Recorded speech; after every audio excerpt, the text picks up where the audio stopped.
Welcome to the American Mustache Institute Mustache Interview.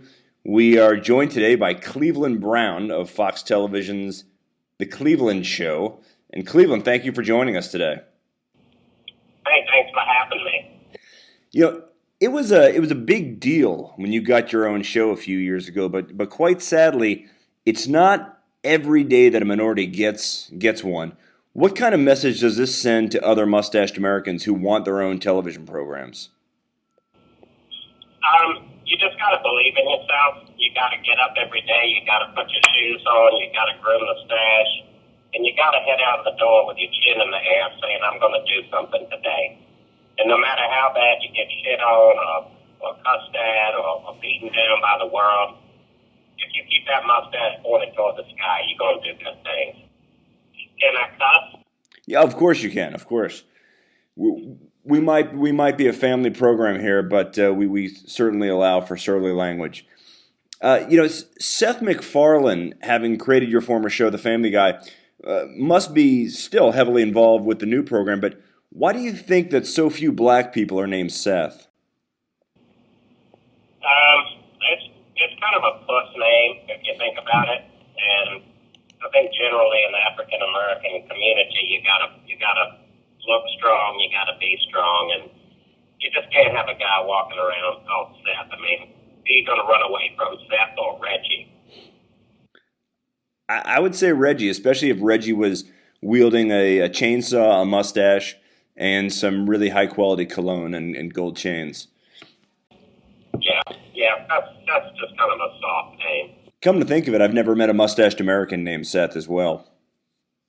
So, in doing research for this interview, I've been looking through Grape Soda Monthly, which I know is one of your favorites, and it had said that this season of your show has been very exciting. Can you tell us a little bit about the season thus far? Sure. I can tell you a little bit about the burrito I'm eating too. It's delicious. This season, we started out with Ric Flair, the Nature Boy.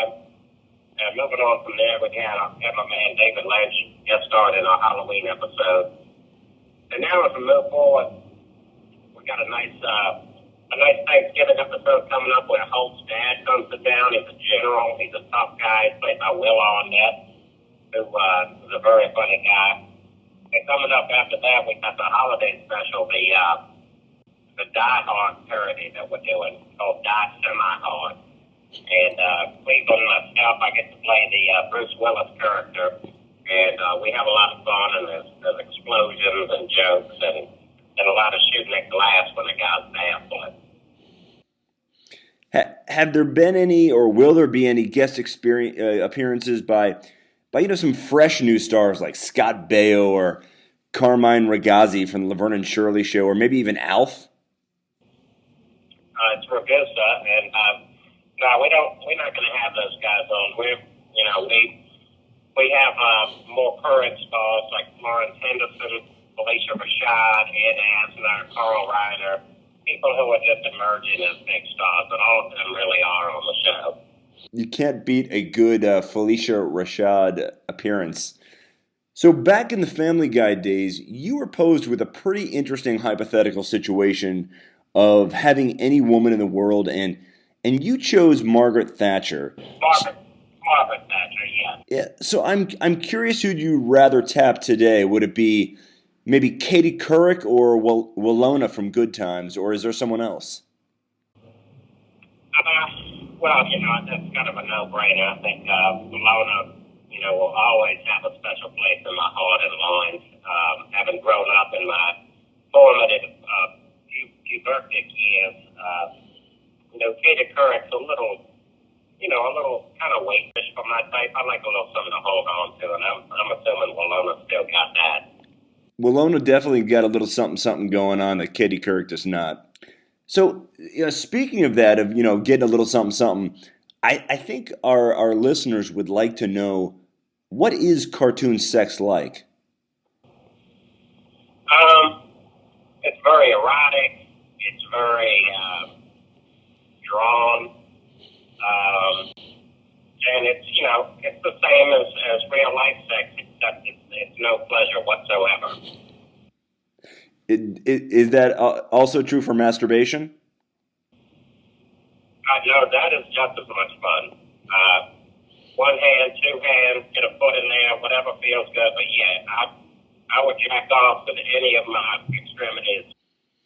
And it's always a fair, when you're speaking of masturbation, it's always a fair point to make that the two biggest liars in the world are people who say they don't masturbate and people who say they quit. Right. Yeah, one of our writers, Jay Lee, swears he's never masturbated, and he's out of his freaking mind. Yeah, clearly he has no position being one of your writers. So you were a candidate for 2 years ago for the Robert Goulet Memorial Mustached American of the Year Award, which has been called on par with the Nobel Prize for Peace. And I'm wondering, and I know you've been following it, I'm wondering if you agreed with this year's selection. It was Milwaukee Brewers pitcher John Axford in 2011.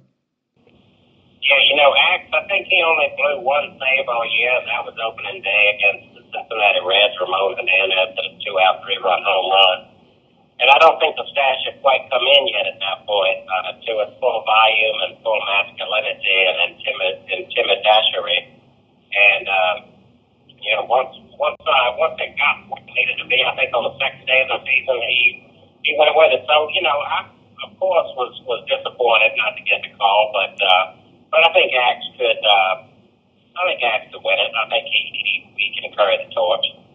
Yeah, we think he's a fine champion. So let me get you out of here with this last question. In your mind, who is worse, communists or vegans? Well, I'm not sure how many people get to choose their ways in the Communist Party. I think you kind of get pressured into that. I'm not sure that veganism is quite a strong arm in their tactics for recruitment. So I'm going to say vegans because they're big pussies.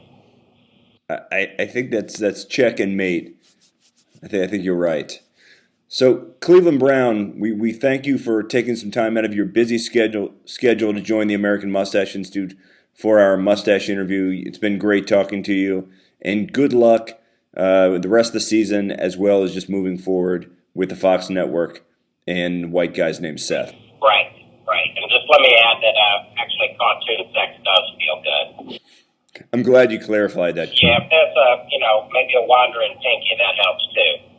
There's nothing like a wandering pinky somewhere near the taint. Well, now we're getting too graphic. I think so. Well, thank you again, Cleveland. I appreciate your time. Thank you. And God bless a mustache.